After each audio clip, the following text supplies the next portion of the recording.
फलक पर कोई साजिश हो रही है, समंदर में ही बारिश हो रही है। हटाए जा रहे हैं काम के लोग, निकम्मों पर नवाजिश हो रही है। राजस्थान के शांत पड़े राजनीति के समंदर में किसने पत्थर फेंका है और पत्थर फेंक कर वह क्यों भाग रहा है? रुककर देखता तो सही कि शांत पड़े समंदर की हलचलें किस तरह से मचलने लगी हैं। जिस तरह से दूदू से आने वाले निर्दलीय से आधे कांग्रेसी बने विधायक बाबूलाल नागर ने सचिन पायलट पर हमला बोला है, उस तरह से बिन बादल के बरसात को लेकर न जाने क्या क्या बातें कही जा रही है, क्योंकि बाबूलाल नागर ने न जाने क्या क्या बातें कही हैं। न जाने क्यों कह रहा हूं कि बाबूलाल नागर बोल तो गए, लेकिन बोलने के बाद इस तरह से खौफजदा हैं, इस तरह से डरे हुए हैं कि पिछले 2 दिनों से भाग रहे हैं। लगातार पत्रकार उनका पीछा कर रहे हैं और वो कह रहे हैं कि जो कुछ मुझे कहना था मैंने कह दिया, अब मैं कुछ नहीं कहूंगा। मीडिया के सामने आने से वो डर रहे हैं, वह फोन पर बोले हैं।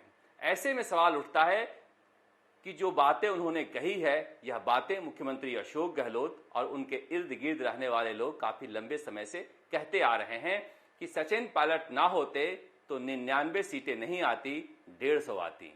सवाल उठता है कि उसके पहले 3 चुनाव हुए हैं, कांग्रेस 20 सालों में कभी भी 100 सीटों से ज्यादा क्रॉस नहीं की है, जबकि उस वक्त सचिन पायलट नहीं थे।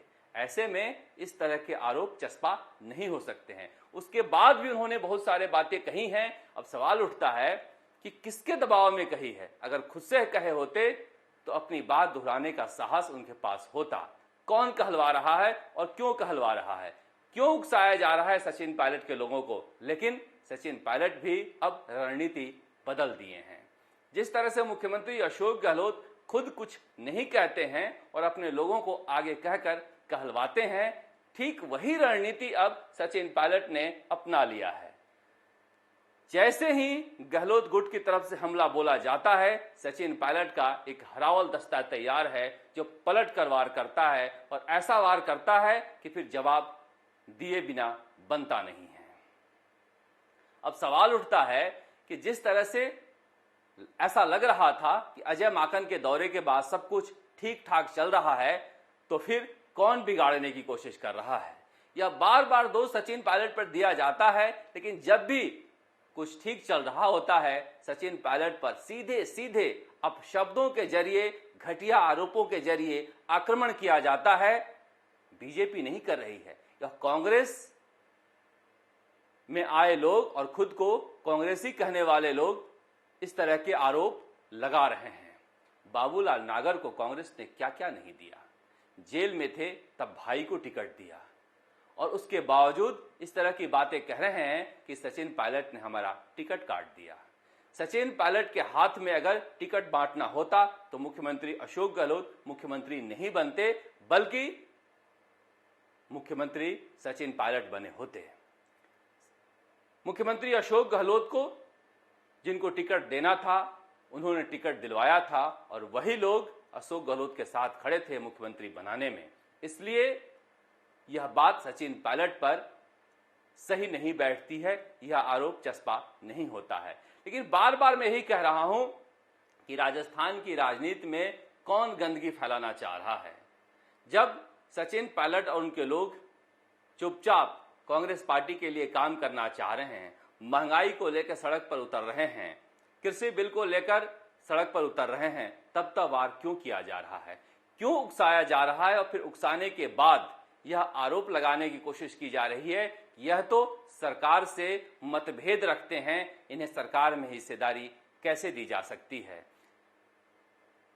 राजस्थान में जो सियासी ड्रामा हुआ था उसके वर्षगांठ पर जिस तरह की भाषा का इस्तेमाल मुख्यमंत्री अशोक गहलोत के चहेते विधायक बाबूलाल नागर ने किया है और पलटकर जवाब दिया है सचिन पायलट के चहेते विधायक वेद प्रकाश सोलंकी ने, उसे देखते हुए ऐसा लगता है कि राजस्थान में विपक्ष की जरूरत क्या है। देखिए, जो कुछ बाबूलाल नागर ने कहा है उसे मैं साधारणतया एक विधायक का कहा हुआ वक्तव्य नहीं मानता हूं, क्योंकि आप पैटर्न को देखिए। यह पैटर्न दिखाता है कि साजिशन इस तरह की चीजें की जा रही है।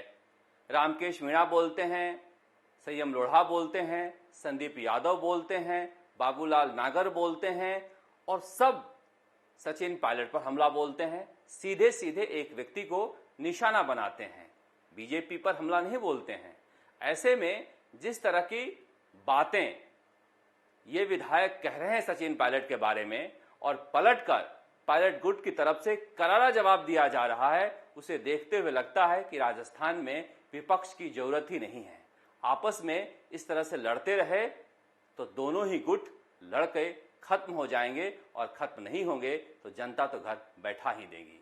राजस्थान तक के लिए जयपुर से शरद कुमार।